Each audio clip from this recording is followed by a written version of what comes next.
네, 안녕하세요. 여러분들과 함께 한국사 능력검정시험 고급 과정을 함께할 허민수로 합니다. 자, 오늘 배우실 내용은 고려의 상공업, 농업, 수공업에 대해서 살펴보도록 하겠습니다. 자, 먼저 이 상공업에 대해서 이제 보시게 될 텐데요. 자, 우리 교재에 금융이라고 나와있죠? 금융업. 자, 고려에서 이 금융업이 유행을 하게 됩니다. 네, 금융업이 좀 유행한다라기보다도 이 고리대업을 통해서 고리대업을 통해서 이제 이자놀이를 하는 이런 모습들을 볼 수 있어요. 그러니까 어떻게 보면 국가 재정을 확충하기 위한 좀 순수한 의도라고 볼 수 있는데, 백성들 입장에서 보면 수탈 기구로 인식될 수 있는 그런 모습이라고 볼 수 있습니다. 자, 그래서 고리대업이 성행하게 되면서 농민 생활에 굉장히 곤궁해지는 이런 모습들을 볼 수 있는데, 자, 이런 고리대업의 중심에 있었던 대표적인 기관들을 이제 살펴보도록 하겠습니다. 자, 먼저 이 보가 되겠는데요. 자, 일종의 기금이라고 이제 보시면 돼요. 그래서 이 기금을 모아서 이제 국가의 어떤 재정을 확충을 하고 어떤 사업을 통해서 이자 소득을 통해서 이제 국가 재정을 좀 확충을 하려고 했었는데, 이게 백성들을 못 살게 하는 이 고리대로 변질되는 모습이 나타나게 돼요. 그래서 이게 문제를 일으키게 되는데, 그래서 기금을 만들어서 그 이자로 공적인 사업 경비를 충당하는 일종의 재단이다. 근데 그 본래의 목적에서 이탈해서 고리대를 변질하는 게 이 보가 되겠습니다. 자, 국가의 여러 공공 목적 수행을 위한 재원의 확보책이었었다. 자, 불교가 이제 들어온 뒤, 사원교단의 경제활동에서 많이 활용이 되었었다. 사원교단, 그러니까 천태종이라든지, 조계종이라든지, 이런 종파들이 있지 않습니까?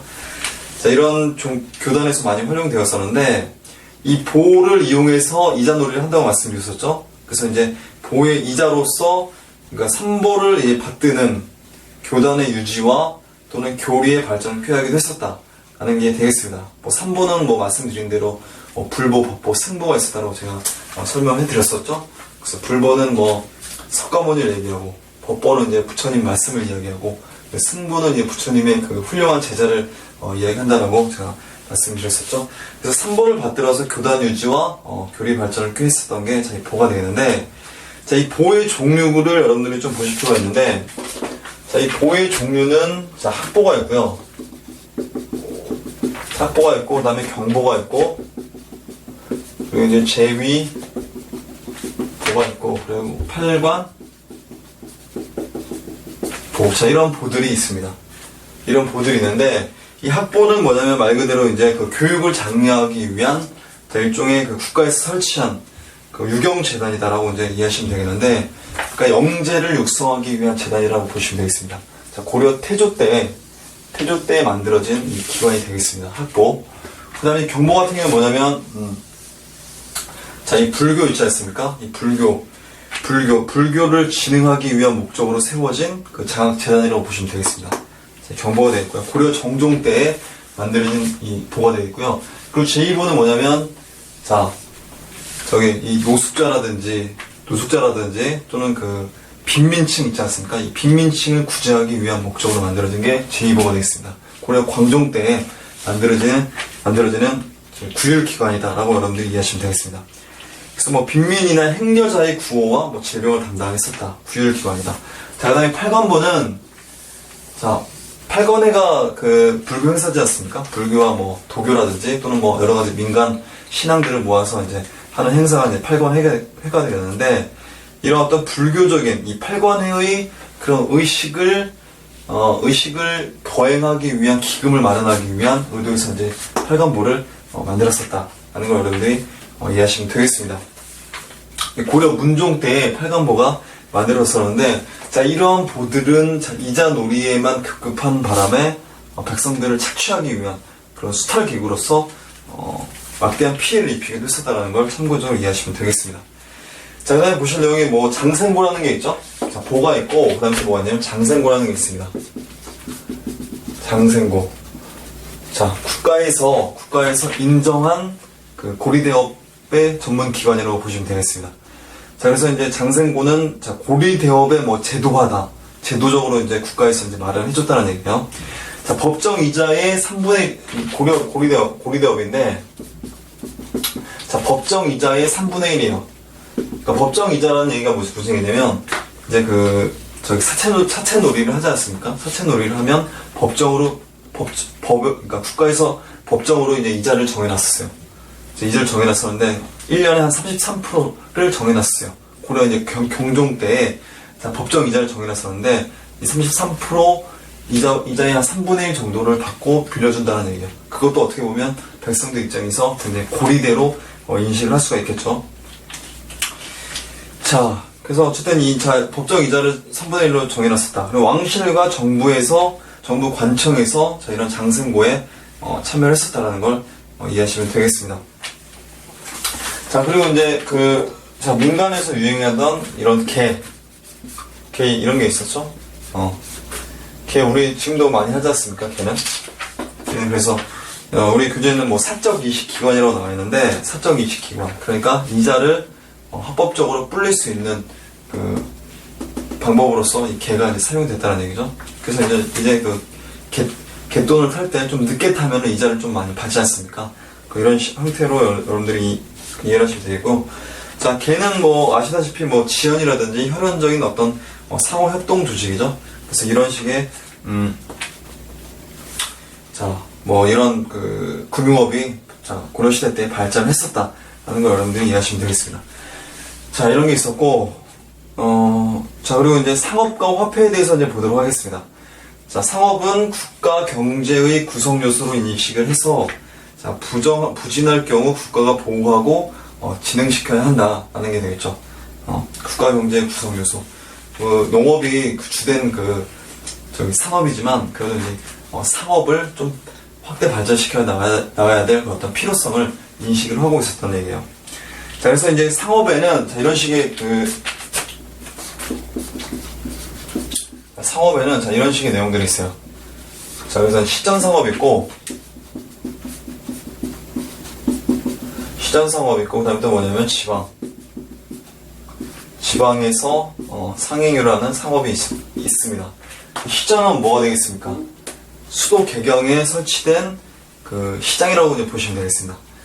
시전상업. 그래서 이제 시전이 수도 개경에 919년에 고려 태조 왕건에 의해서 설치가 되거든요.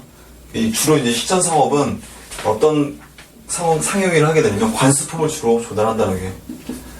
관수품을 조달한다. 관에서 필요한 물품들을, 수공업 물품들을 조달을 하게 되는 거예요. 이 시전상업을 통해서. 그래서 이제 국가에서 정해놓습니다. 팔아야 될 물건들을 정해놔요. 그래서 다른 걸 팔게 되면 처벌받게 하는 이런 모습이 나타나는데, 그래서 이제 이 시전상업을 관리하는 관청도 이제 만들어지게 되는데, 그게 뭐냐면 경시서가 되겠습니다. 경시서. 자, 그래서 시전상업은 관청 수요품이었다. 그래서 이제 관수품이죠. 그리고 이제 왕실과 귀족의 생활용품을 이제 담당을 했었다. 주로 이제 관수품을 조달한다는 얘기죠. 자, 그래서 이런 시전상업은 경시서에서 관리 감독을 하게 됩니다. 그래서 이제 상용위를 감독하고 물가를 조절하고 또 이제 가격을 어느 정도 통제를 하게 되는 이런 모습을 또 볼 수 있어요. 그리고 이 경시서에서 말씀드린 대로 허가한 물품 외에는 판매 행위를 금지하는 이런 모습들을 또 볼 수 있습니다. 경시서가 있고, 그냥 지방상업을 보시게 되는데, 이 지방상업 같은 경우는 이 지방에서 장시를 중심으로 해서 유행하게 돼요. 장시. 이 장시가 뭐가 되겠습니까? 전통사회에서의 시장을 장시라고 이야기하지 않습니까? 그래서 이 장시를 중심으로 해서 지방상업이 이제 발달하게 되는데, 관아 근처의 비상설 시장, 이 비상설이에요. 이건 시장상업 어떻게 보면 좀 상설이라고 볼 수 있는데, 지방상업은 이 비상설입니다. 비상설. 그래서 이제 행정도시 9년시라고 얘기해요. 행정도시의 9년시를 중심으로 해서 이런 지방상업이 이제 발달하게 된다라는 걸 이해하시면 되겠는데, 이 지방상업에서 행상이 뭡니까? 돌아다니면서 상용일을 하는 사람들은 이제 행상이라고 하지 않습니까? 그래서 이들이 필요한 물건들을 백성들에게 이제 판매를 하고, 그 판매에 대한 대가로 배라든지 곡식을 받았다라고 이야기합니다. 선구적으로. 아시겠죠? 자, 이런 식으로 해서 시전상업과 지방상업에 대해서 살펴봤습니다. 다음 페이지 넘어가도록 하겠습니다. 자, 다음 페이지 보시게 되면, 자, 이 경시서라고, 참고자료에 경시서라고 이렇게 나와있죠? 경시서가 있는데, 여러분들이 이거는 한번 읽어보시고요. 자, 그 다음에 화폐를 보도록 하겠습니다. 화폐. 자, 화폐는 이 발행 목적이 있어요. 발행 목적. 자, 화폐 발생 이익금의 재정을 보완하기 위해서. 화폐를 발행함으로 인해서, 자, 화폐 발행의 어떤 이익금을 통해서, 자, 재정을 확보하기 위한, 자, 이런 의도라고 볼 수가 있죠. 그래서 이제 화폐가 예를 들어서 뭐 열량을 이제 발행을 한다면, 그 열량의 원가는 한 8량 정도밖에 되지가 않는다라고 얘기해요. 나머지 2량은 어떻게 되겠습니까? 국가의 어떤 소득이 된다라고 볼 수 있죠. 지금도 마찬가지잖아요. 지금도 뭐 10,000원짜리, 50,000원짜리 뭐 계속 찍어내지만 종이값이 뭐 얼마나 하겠습니까? 50,000원의 값어치가 하겠습니까? 그 정도는 안 하지 않습니까? 그래서 이제 이런 식으로 해서 화폐를 발행함으로 인해서 국가의 어떤 재정을 보완하는 이런 의도가 있었다는 걸 이해하시면 되겠고, 그리고 이제 정부의 경제활동을 이제 장악을 하기 위한 그런 의도가 있었다. 그래서 강제적으로 화폐가 유통이 되었었다는 걸 이해하시면 되겠습니다. 그런데 그 화폐가 한계가 있어요. 어떤 한계가 있냐면 이런 한계가 있습니다. 지금 우리는 생산력이 엄청 증가를 하잖아요. 우리 현대사회에서는. 근데 고대사회에서는 그만큼의 생산력이 증가하지 못했었습니다. 생산력이 미약했었어요. 그래서 내가 농사를 짓고 생산한 물품들이 있지 않습니까? 그 물품들을 내가 자급자족하고 그리고 국가에다 세금 내면 남는 게 없어요. 그러면 뭐 사고 팔려면 일단 남는 게 있어요. 잉여가 있어야지 사고 팔지 않습니까? 잉여가 없습니다. 그래서 상업 활동이 제대로 이제 이루어지지 못하는 거예요. 그래서 유통이 좀 부진하는 그런 상황이기 때문에, 그래서 어느 정도 그 물건을 팔아야지 돈도 받고 뭐 화폐 거래가 이루어지는데 그게 이루어지지 않았습니다. 그래서 제대로 유통되지 못한다는 그런 한계가 있었다라는 거 여러분들이 이해하시면 되겠고, 그래서 주로 이제 거래 수단이 뭐 곡식이라든지 뭐 삼배가 주로 이제 교환 수단이 되었었다는 걸 이해하시면 되겠습니다. 자, 그 다음에 화폐의 종류가 이렇게 나와 있는데요. 왼쪽에도 사진 자료가 있어요. 뭐 해동통보, 권원중보, 자, 뭐 사만통보, 그 다음에 오른쪽에 뭐 활구, 뭐 이렇게 있죠. 활구는 이제 은병을 얘기하는 겁니다. 자, 우리나라 최초의 화폐가 있어요. 자, 이 권원중보가 되겠습니다. 자, 고려 성종 때에 자, 철로 만들었다라고 얘기하는 이 권원중보가 되겠습니다. 그래서 뭐 처음에 만들어졌는데 유통이 제대로 잘 되지는 않았었다라고 얘기해요.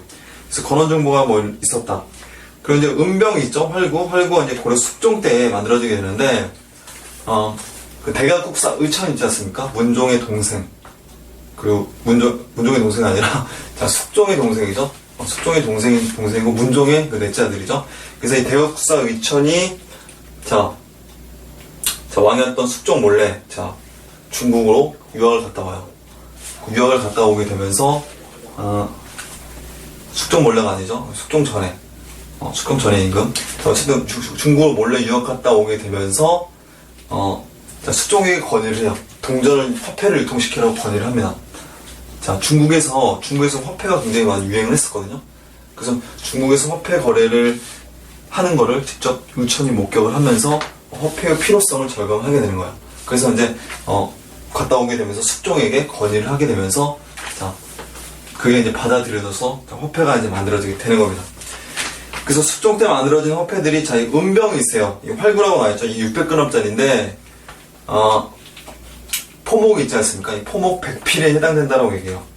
굉장히 그 고가의 화폐라고 얘기하는데, 우리나라의 지형을 본떴다라고 얘기하고, 그리고 또, 이게 워낙 고가다 보니까, 이 고위 관리들이 어떤 뇌물, 또는 뭐 비자금, 자, 이런 용도로 사용이 되기도 했었다라고 이야기합니다. 자, 이런 게 있었다. 그 다음에 숙종 때 뭐 사만통보가 있었죠. 사만통보가 있고, 뭐 해동통보, 해동중보, 자, 이런 화폐가 있었다는 걸 이해하시면 되겠습니다. 자, 그리고 뭐 밑에 뭐 목종 때는 동국통보가 있었다. 그리고 뭐 쇠은, 그 은으로 만든 화폐를 얘기하죠. 충렬왕 때 쇠은이 만들어졌었다. 그리고 이제 소은병이 충혜왕 때 만들어지는데, 이 활구가 이제 소은병으로 만들어지게 되는 거야. 좀 규모가 좀 축소되어서. 그리고 공양왕 때 저화라는, 이거는 지폐가 되겠습니다. 지폐. 그래서 종이로 만든 이 지폐가 되는데, 원나라의 지폐인 보초 있지 않습니까? 보초라고 있는데, 이 보초라든지, 또는 그 명나라의 화폐가 유입이 되면서, 자, 우리나라도 저화라는 이 지폐를 만들었었다. 라는 걸 이해하시면 되겠습니다. 참고자료 고려협회 정책에 대해서는 여러분들이 한번 잘 읽어보시면 되겠습니다. 자, 다음 페이지를 넘어가도록 하겠습니다. 자, 다음 페이지 보시게 되면 활성화된 고려 후기 상업이라고 나와있죠. 고려 후기가 들어오면서 상업 활동이 더 확대되고 발전되는 이런 모습들을 볼 수가 있어요. 왜 그러냐면 이제 그 고려 후기 때는 이제 또 농법도 이제 발전하게 되면서 생산력도 좀 점점 증가를 하게 되거든요. 시대가 변하면, 사회가 발전하면 생산력이 당연히 증가를 하게 되는 거예요. 자, 생산력이 증가를 하게 되면서 인구도 당연히 늘어나겠죠? 인구가 늘어나게 되다 보니까, 그리고 또 생산력이 늘어나다 보니까, 또, 잉여가 또 발생하잖아요. 그 잉여가 발생하기 때문에 그 잉여를 가지고 이제 그 상행위를 하게 되는, 그러면서 상업이 발달하게 되는, 이런 모습을 볼 수가 있습니다. 그래서 개경에서는 시전의 규모가 아니고 확대가 돼요. 그죠? 시전의 규모가 당연히 확대가 될 수밖에 없겠죠? 업종의 전문화로, 단일 상품을 파는, 업종별 시전이 이제 등장을 하게 되는 겁니다. 그래서 비단이라든지, 약재라든지, 자기라든지, 이런 물품들이, 단일 상품으로 해서 판매가 되는 이런 모습들을 볼 수가 있어요. 그래서 수도 인구와 상품 수요가 이제 증가를 했다. 관하의 물품 구입량도 이제 확대가 되었었다라는 걸 이해하시면 되겠습니다.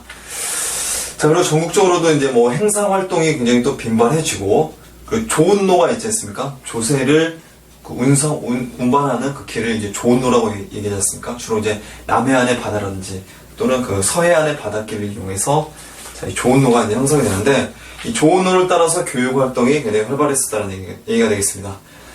자, 그리고 선상이라는 그 상인이 있어요. 이 선상. 이 배를 타고 이동하면서, 물건을 싣고서 배를 타고 이동하면서, 상용일을 하는 사람들은 선상이라고 얘기하는데, 이 선상이, 규모가 큰 전업상인이었어요. 전업상인으로서 전국적으로 배를 타고 이동하게 되면서, 상권이 형성되는, 상권이 연결되는, 이런 모습을 또 볼 수 있습니다. 자, 그리고 이제 그 원이라는 표현이 나오죠. 원. 자, 원은 뭐냐면 숙박시설이 되겠습니다. 원. 고려시대 때 원은 숙박시설이에요. 조선시대 때도 원은 또 숙박시설이지 않습니까? 그래서 저기 이태원이라든지 장호원이라든지 그리고 조치원 이런 원들이 있지 않습니까? 이런 원들이 숙박시설이다 라고 여러분들이 이해하시면 되겠습니다. 자, 어쨌든 이런 원들이 있었고, 그리고 또 원 중에서 좀 대표적인 원이 뭐였냐면, 자, 고려에서 이제 국립호텔, 고려 예종 때 설립이 되었다라고 하는 그 해음원이라는 원이 있어요. 참고적으로.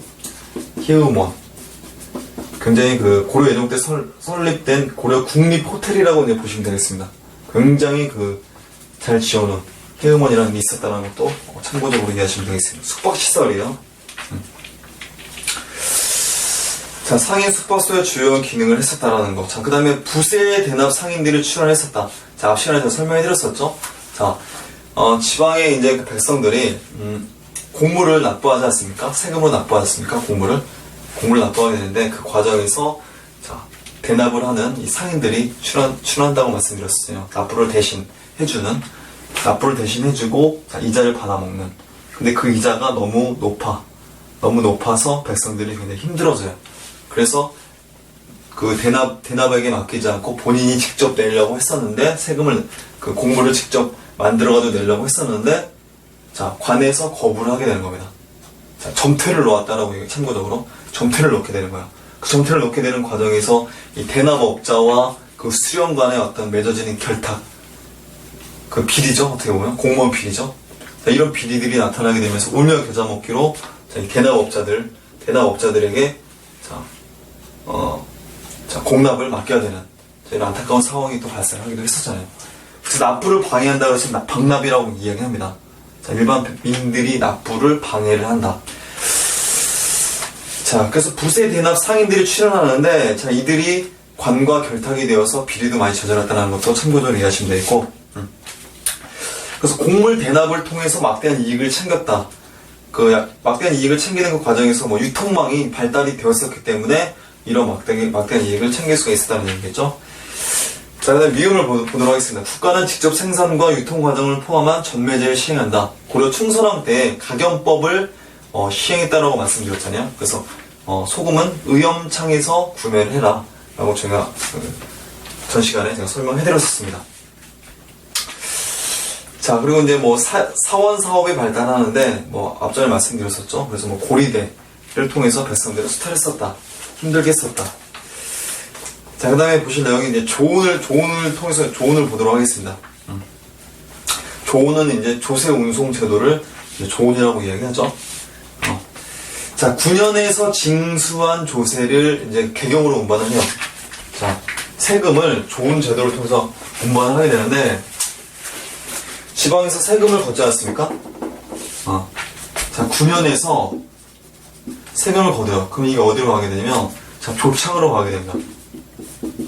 조창으로 가게 되면, 그러니까 세금을 보관한 창고예요. 조창인데, 조창에서 이제 그 좋은 노를 따라서 서해 바다, 저기 남해 바다를 이렇게 지나와서 이제 개경으로 이제 올라오거든요.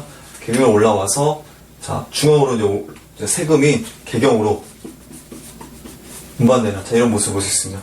9년에서, 자, 조창에서 이제, 개경으로 자, 올라오게 된다. 예성강 하고 일대를 지나서.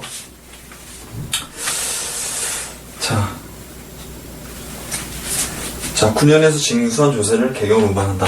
그 전국 각지에 조창이 이제 설치가 돼요.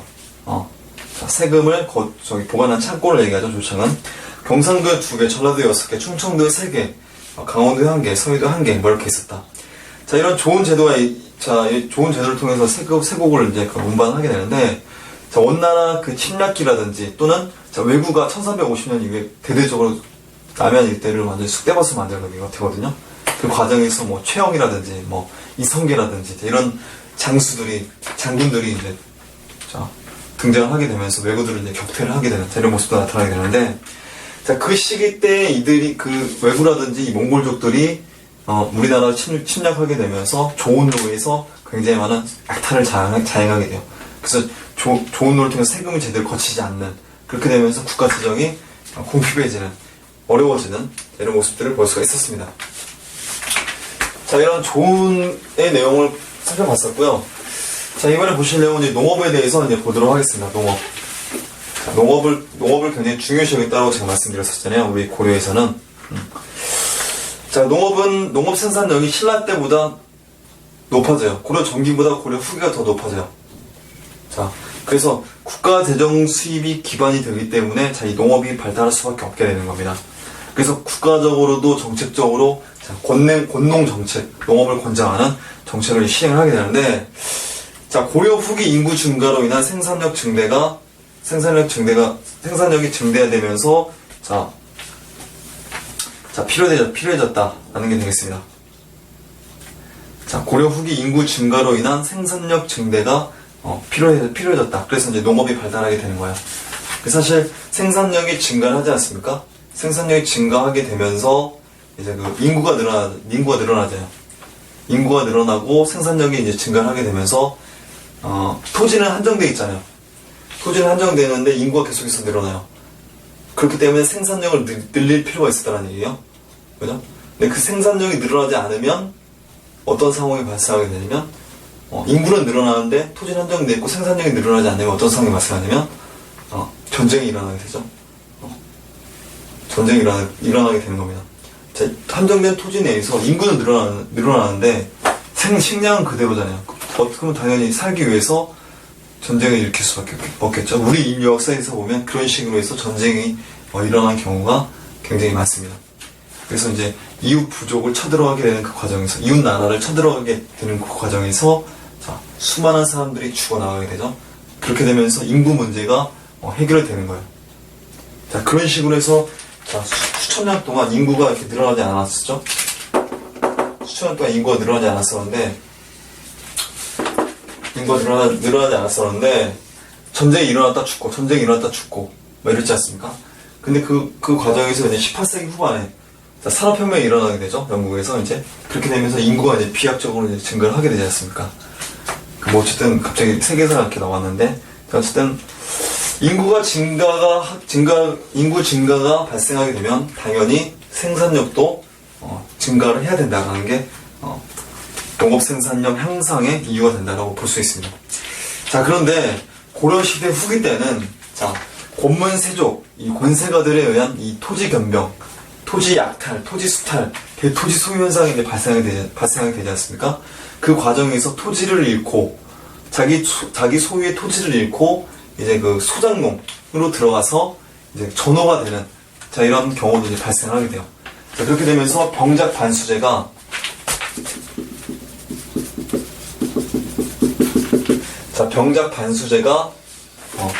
유행을 하게 되는, 자, 이런 모습도 나타나게 된다 라는 걸 여러분들이 이해하시면 되겠습니다.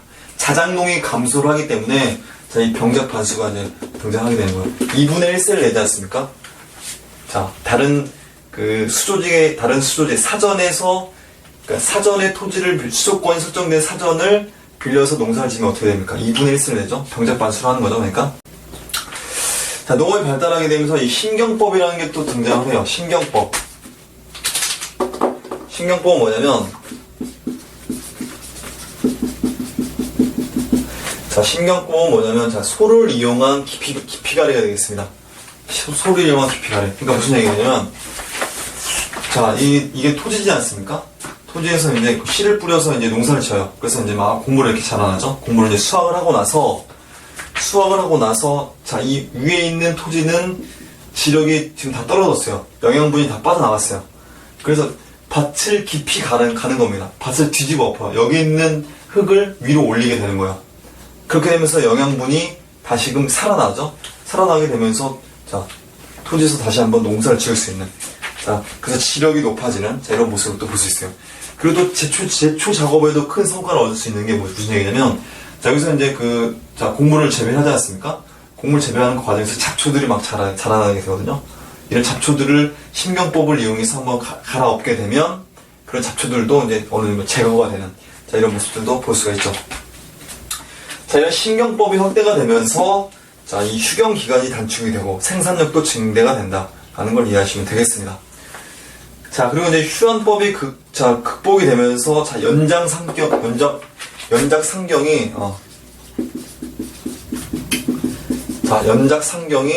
이제 실시가 돼요.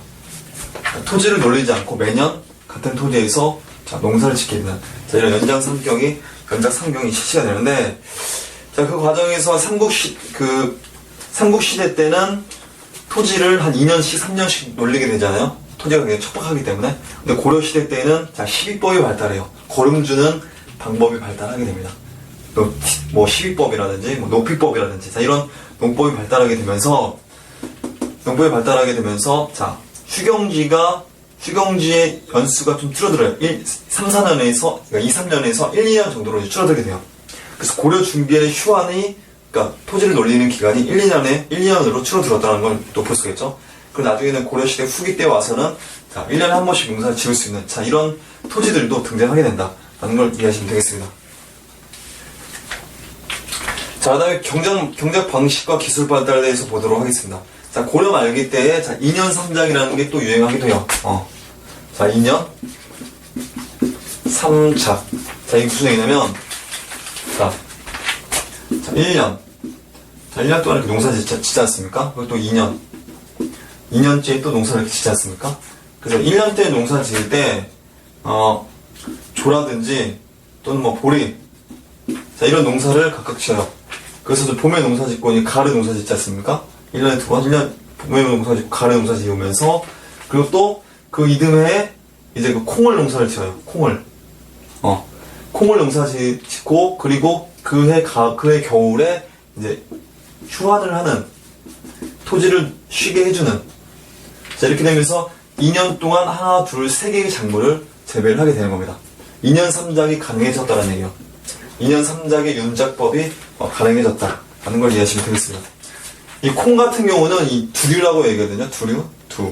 콩두자지 않습니까? 보리는 이 맹류의 농사가 끝나고 콩류가 재배가 될 수 있다라고 얘기해요. 그래서 사이짓기를 한다고 그러는데, 맹류 사이에 콩류를 재배한다고 해서 사이짓기라고 얘기하는데, 콩류는 지력이 좀 약해도 잘 자라나 봐요. 그래서 이제 이런 식으로 해서 2년 3작이 이루어졌다라는 걸 이해하시면 되겠습니다. 자, 2년 3작의 윤작법으로 벼, 보리, 콩 등이 재배가 되었었다. 자, 일부 남부 지역에서는 자, 이양법이 보급이 되었습니다. 고려 말기 때, 고려 후기 때. 그래서 이양법은 모판을 이용해서 미리 모를 심어놓죠. 모를 심어놓고, 그러니까 거기서 이제 씨를 뿌려갖고 거기서 이제 모가 이렇게 올라오게 되면 그 모를 옮겨 심는 거잖아요. 그게 이양법이지 않습니까? 일종의 모내기를 이야기하지 않습니까? 그래서 이 모내기가 시작이 되기도 했었다. 자, 조선시대에 와서 이제 본격적으로 시작이 되는데, 나중에 또 설명해드리겠습니다, 이거는. 자, 그 다음에 가축의 뒷걸음을 사용한다. 12법이죠? 가축의 뒷걸음은, 약간 가축의 어떤 똥이나 오줌을 이야기하는 거죠. 그걸 섞여서 이제 사용하게 되는데, 자, 이런 용법을 이제 12법이라고 얘기하죠. 그 밑에 각주를 보시면 높이법도 있고, 퇴비법도 있어요. 자, 이런 식으로 해서 토지 지역을, 회복을 하려고 노력을 했었다라는 걸 이해하시면 되겠고, 자, 그리고 이제 농기구와 종자도 개량을 하고, 그리고 이제 수리시설도 이제 발달하게 됩니다. 그래서 재원이라든지, 재원은 이제 뭐냐면, 이제 강이라든지 또는 하천에 뚝을 쌓는 걸 이제 재원이라고 얘기해요. 그리고 이제 수차는 이제 저수지라든지 또는 물을 공급받을 수 있는 호수라든지 이런 곳 있지 않습니까? 이런 곳에서 이 수차를 만들어가지고, 거기서 이제 사람이 일일이 밟고 올라가게 되면 물을 길어올 수 있게 만드는, 자, 이런 수리시설이라고 보시면 되겠습니다. 자, 그리고 고려 중기까지 화경에 의한 휴환 방식이었었는데, 화경은 뭐냐면 밭을 태우는 거죠. 그래서 이제 평전, 고전, 평전은 이제 평지를 얘기하죠, 평지. 평평한 밭을 이제 평전이라고 얘기하고, 고전은 이제 높은 지대를 얘기하는데, 이 지역에서 주로 밭을 태웠다라고 여러분들 이해하시면 되겠습니다. 그리고 계단식 농밭이 고려시대 때는 굉장히 많았었다라고 해요. 우리 고려에 유학 갔다 온 중국 사람이 있거든요. 서궁이라는 사람이 이 고려 동역이라는 책을 쓰기도 했었는데, 그 책에 이 고려의 어떤 토지가 멀리서 보면 계단식의 토지들이 굉장히 많다, 이런 내용을 서술을 해놨다라고 이야기합니다. 썼다라고 이야기합니다. 참고로.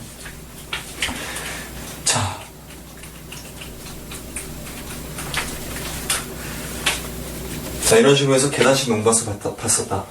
자, 고려 중기까지 상황이 되었었고요. 고려 후기 때는, 자, 12법, 수리시설의 발달로 인해서 하전, 그러니까 평야지대가 되겠죠? 우리나라 평야지대가 어디가 많습니까? 호남평야라든지, 김해평야라든지, 하산도 지역이 많지 않습니까? 충청도, 전라도, 경상도 지역이 하산도지 않습니까? 하산도. 그래서 그 지역에서 이제 농사가 굉장히 잘 되는, 자, 이런 모습들을 볼 수 있어요. 그렇게 되면서 그 지역 출신들의 인재들도 굉장히 많이 배출되는 이런 모습들을 볼 수가 있습니다.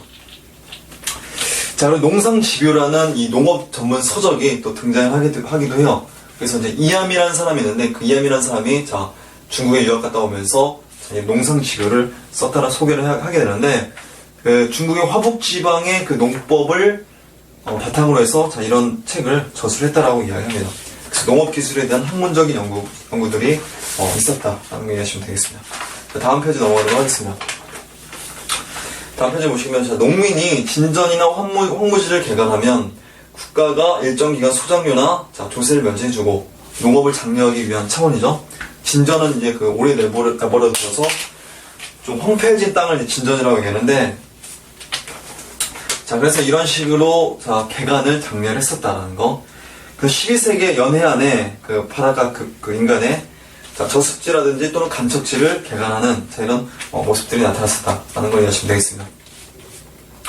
자, 그리고 이제 고려 후기 발달된 농업 생산력에도 불구하고, 농업 생산력이 증대되면 뭐합니까? 빈부격차가 엄청 벌어졌는데, 권세가들은 이 토지 약탈을 자행을 하고, 그리고 이제 농장이 확대되고, 농민들이 몰락하게 되고, 그리고 암양위천이 뭐죠? 암양위천. 자, 양인을 압박을 해서 천민으로 만든다라는 게 암양위천이 되겠습니다. 그래서 이제 천민으로 돼서 이제 고문세족의 노비로 들어가게 되는 이런 모습들도 볼 수 있어요. 그래서 전민변정 도감을 설치하지 않습니까? 신도를 등용해서 고려 공민왕때. 그래서 이제 이 암양위천된 불법으로 노비가 된 이런 사람들을 다시 원위치 시켜주는 이런 모습들도 볼 수가 있습니다. 그래서 노비를 해방시켜준다거나 또는 저기 토지를 다시 반환한다거나 다시 복구시킨다거나 뭐 이런 모습들을 우리 공민왕의 개혁을 통해서 우리가 또 확인해 볼 수가 있었죠.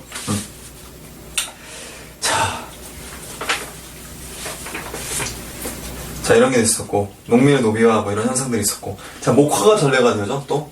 목화가 전례가 되는데, 자, 고려시대 농법에서, 농업에서 이제 목화가, 자, 전례가 됩니다. 자, 누구에 의해서 전례가 되죠? 여러분들이 잘 아시는, 자, 문익점에 의해서 북두껑에 뭐 숨겨왔다라고 뭐 이렇게 알려져 있는데, 자, 어쨌든 목화가, 자, 고려시대 때, 자, 원나라 때에, 자, 전례가 된다라는 게 여러분들이 이해하시면 되겠습니다. 그래서 이 목화가 그래서 이제 유행을 하게 되는데, 그래서 이제 저기 좀 의복에 어떤 혁명이 좀 일어났다라고 해요.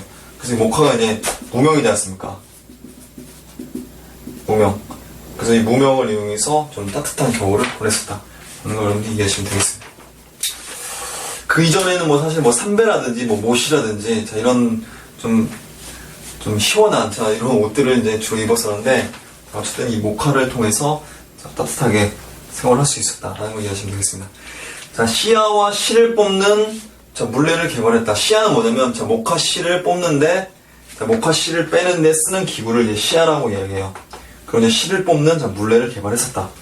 목화가 전래가 되는 그 과정에서 자, 의생활의 대혁신이 일어났었다. 사대부들을 중심으로 해서 자, 이런 목화로 자, 목화를 통해서 무명을 만들어가지고 자, 그 옷을 입고 다니는 거야. 그렇게 되면서 어떤 어떤 의생활의 의복의 어떤 혁명, 자, 혁신이 발생했다는 걸 이해하시면 되겠습니다. 자, 그 다음에 그 아래 뭐 참고자료 한번 보시겠는데요. 자, 농업기술이 발달하면서 나와있죠. 자, 무릇 토지의 등급은 묵히지 않는 토지를 상으로 하고, 그러니까 고려시대 때는 토지의 등급의, 토지의 어떤 척박한 정도에 따라서 상등전, 중등전, 그리고 이제 하등전, 3등급으로 토지를 등급을 나눠 넣었습니다. 그래서 이 나눠놓은 토지를 기준으로 해서 이제 그 세금을 수취하는 이런 모습들도 볼 수가 있어요. 자, 무릇 토지의 등급은 묵히지 않은 토지를 상으로 하고, 한 해 묵히는 토지를 중으로 하고, 자, 두 해 묵히는 토지를 하로 한다라는 게 되겠습니다. 자, 묵히지 않는 토지, 한 해 묵히는 토지, 자, 두 해 묵히는 토지라고 이제 보시면 되겠습니다. 자, 비옥한 정도에 따라 3등분 나눴다라는 거. 자, 밑에 뭐 수리시설과 변홍사의 발달하고 이제 참고자료가 나와있죠? 이건 여러분들이 한번 읽어보시고요. 자, 그 다음에 강화도 개척에 대해서 보도록 하겠습니다. 왼쪽에 지도가 나와있는데, 자, 여기 보시게 되면 뭐 간척지가 이렇게 나와있지 않습니까? 자, 그래서 인구를 부양할 식량과 연료 등의 생필품 공급을 해결하기 위한 목적에서 자, 강화도를 개척을 한다. 자, 이게 언제 실시가 되죠? 자, 강화도로 이제 천도하지 않습니까? 최후 정권 때 원나라 1차 침입 이후에 강화도로 천도하게 되면서 자, 개간 사업이 굉장히 많이 일어나게 돼요. 그래서 이제 그 지역에서 자, 떵떵거리며 자, 오랫동안 최후 정권 때 생활하지 않습니까? 자, 몽골의 국토유린, 외국의 침입은 조은에 의한 식량 조달을 어렵게 하였으므로 자, 조은을 중간에서 차단하죠. 원나라라든지 또는 자, 외구들이. 자, 강화도 조정은 자, 식량 작업을 위한 비상대책으로 해안 저습지를 간척을 했었다. 라는 게 되겠습니다. 자, 그 다음에 수공업을 보도록 하겠습니다. 자, 수공업을 보도록 하시겠는데요. 자, 이 수공업 같은 경우는 자, 처음에 관청 수공업이 유행했었어요. 관청 수공업. 그리고 이제 소수공업 업이 유행했었는데, 자, 이 뭐 민전수공업,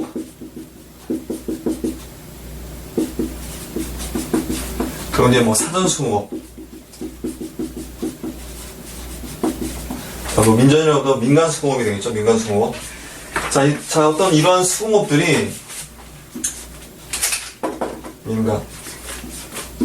이런 수공업들이 차례차례 유행을 하게 되는데, 관청 수공업 말 그대로 관청에서 직접 수공업 물품들을 생산을 하게 되는 거예요.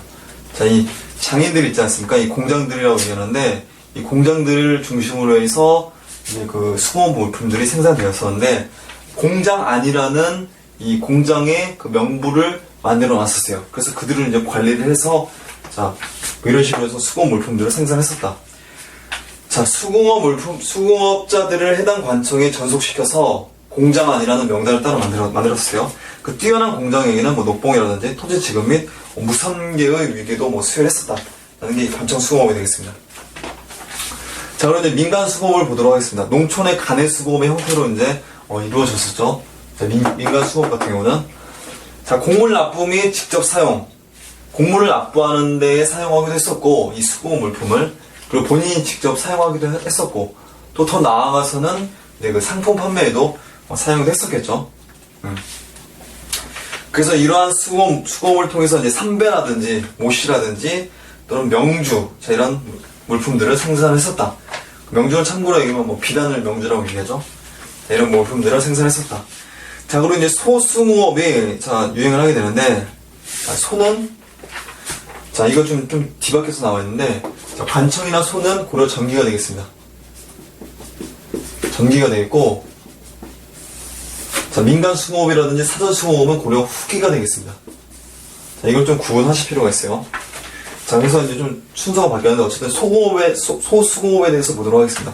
그 소는 향수 보고할 때 그 소지 않습니까? 그 일종의 그 천민 집단이라고도 볼 수 있는데, 이 소에서 그 수공업 물품들을 굉장히 많이 생산했었다. 라는 걸 이해하시면 되겠습니다. 뭐 철도 생산하고, 뭐 자기도 생산하고, 자, 이런 식으로 했었다. 자, 그런데 자, 12세기 중후반에, 1270년에, 자, 정중부 이왕 2호에서 무신정변이 일어나지 않습니까? 무신정변이 일어나게 되면서, 자, 백성들의 삶이 굉장히 어려워지는, 자, 이런 모습들 볼 수 있었잖아요. 그래서 이제, 공주 명학소에서, 망이 망소이를 중심으로 해서, 공주 명학소에서, 자, 난이 일어나지 않습니까? 그 과정에서 이제 공주 명학소가, 자, 현으로 이제 승격되는 이런 모습들도 볼 수가 있었지 않습니까? 다시 뭐 서로 강등이 되긴 했었지만, 그래서 어쨌든 12세기 말에 자, 전국 각 지역에서 들불처럼 이제 그 난이 일어나지 않습니까? 우리 그 민초들에 의해서 이제 난이 일어나게 되면서 이 소가 좀 그 축소되고 뭐 폐지되는 이런 모습들이 많이 볼 수가 있어요. 자, 소거주민의 저항으로 12세기 때 이제 해체가 되는 자, 이런 모습을 볼 수 있고, 그리고 이제 사원 수공업은 이제 말 그대로 이제 사원에서 생산되는 수공업을 얘기하죠. 그래서 이 지역에서 뭐 노비들을 많이 거느렸다고 얘기해요. 자, 제지라든지 직포라든지 기와 술, 소금 등을 생산하는데 기술이 좋은 승려나 또는 노비들이 자, 이 사원에서 생산했었다라는 걸 이해하시면 되겠습니다. 자, 다음 편지 넘어가도록 하겠습니다. 자, 고려 후기의 수공업은 자, 유통경제의 성장으로 민간 수공업이 발달하게 되고, 자, 소수공업이 쇠퇴한다. 그리고 서원 수공업이 번성한다. 제가 아까 설명해드렸었죠. 자, 민간 수공업 발달, 사전 수공업 사원이죠. 잘못 썼네. 사전 수공업이 아니라 사원 수공업이 발달하게 된다라는 걸 이해하시면 되겠습니다. 자, 그 다음에 보실 내용이 대외무역에 대해서 보도록 하겠습니다. 대외무역이 되어 있는데요. 자, 우리 고려와 어떤 나라들이, 자, 이제 그 물자 교류를 하게 되는 거예요. 그래서 이제 송나라와 주로 이제 교류를 많이 했었죠. 그래서 사신이라든지 상인이 활발하게 왕래를 했었다. 그 수출품으로는 뭐 금은동, 인삼, 잣, 종이, 분목, 부채, 뭐 이런 게 있었죠. 자, 주로 어떻게 보면 약간의 그 생필품 정도로 이제 보시면 되겠고, 자, 그리고 이제, 수입품은 비단, 서적, 자기 약재, 향료, 악기, 자, 이런 식의 어떤, 그, 귀족들을 위한 어떤 그 사치품 정도로 이제 보시면 되겠습니다. 그 수출품과 수입품이 자, 이런 식으로 되었다. 자, 무역항은, 자, 예성강의 벽난도를 중심으로 해서, 무역이 이루어졌었다. 수심이 깊고, 자, 개경과 좀 비교적, 가깝다는 장점이 있습니다. 직접 연결되어 있다는 거. 자, 그리고 이제, 여기 보면 무역로라고 나와있죠? 자, 무역로가 있는데,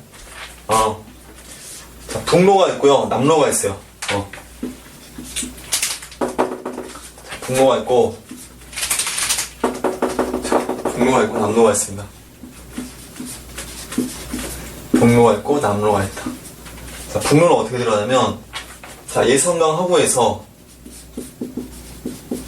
자, 예성강에서, 자, 어디를 거쳐가게 되냐면, 자, 옹진반도가 있어요. 옹진. 자, 옹진반도를 거쳐서, 자, 산둥반도로 연결됩니다. 산둥반도의 그 등저우 지역으로,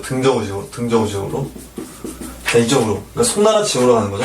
자, 이게 북로가 되겠습니다. 남로는 어떻게 들어가냐면, 자, 마찬가지로 예성강이죠. 자, 예성강에서 흑산도를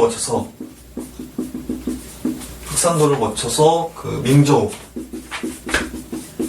자, 그러니까, 명주 지역이 되겠습니다. 등주와 명주 지역으로 최종적으로 가는 무역로가, 자, 북로와 남로가 되겠습니다. 자, 이런 식으로 들어가게 되는데, 자, 이렇게 되는데,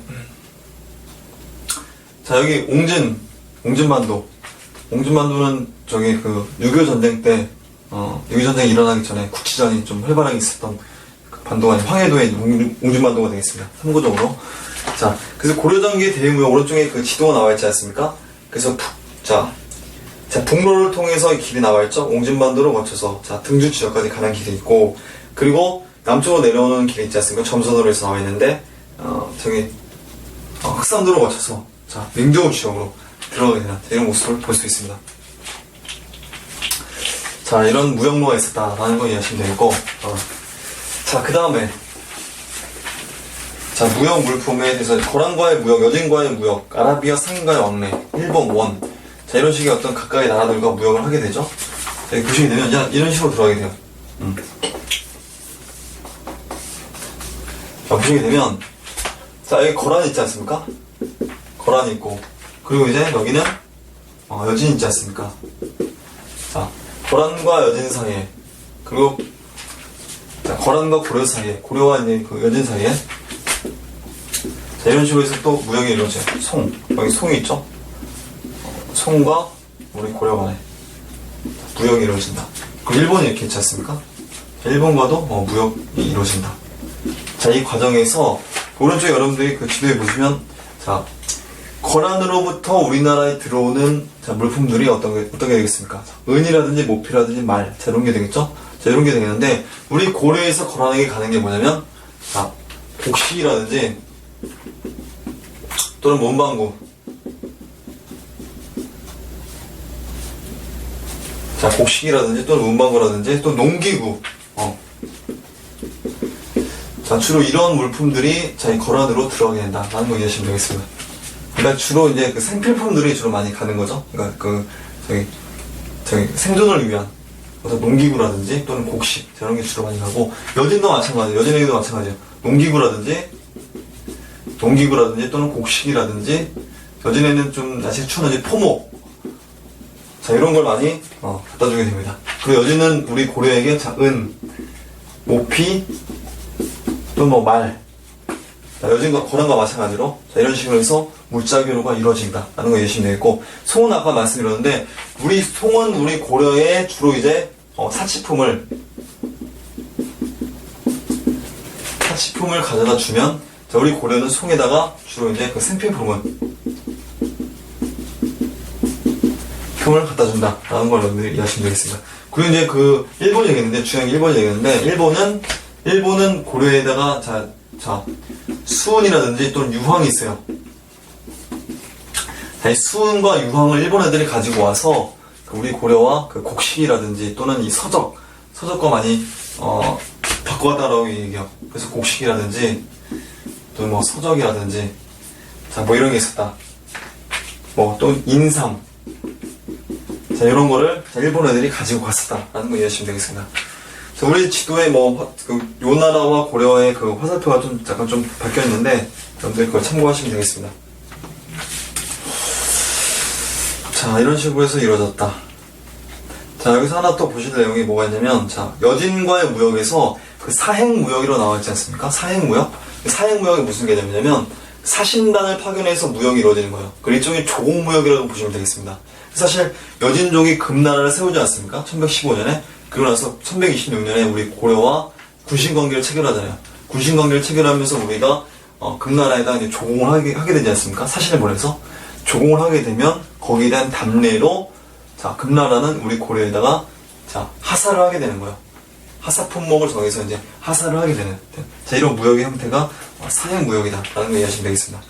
자, 그리고 각장무역이라고 나와있죠. 이 각장무역은 뭐냐면, 자, 북방민족과 북방민족 있지 않습니까? 여진이라든지, 저희 몽골이라든지, 또는 뭐 거란이라든지, 자, 이런 민족들과 거래하는 창구라고 보시면 되겠습니다. 무역 창구, 무역소라고 이제 보시면 되겠는데, 그래서 이제 각장을 이용해서 통해서 이제 무역을 했었다.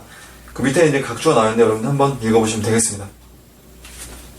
자, 국경 일대에다 각장이라는 이 무역소를 설치를 해서 무역을 했었다.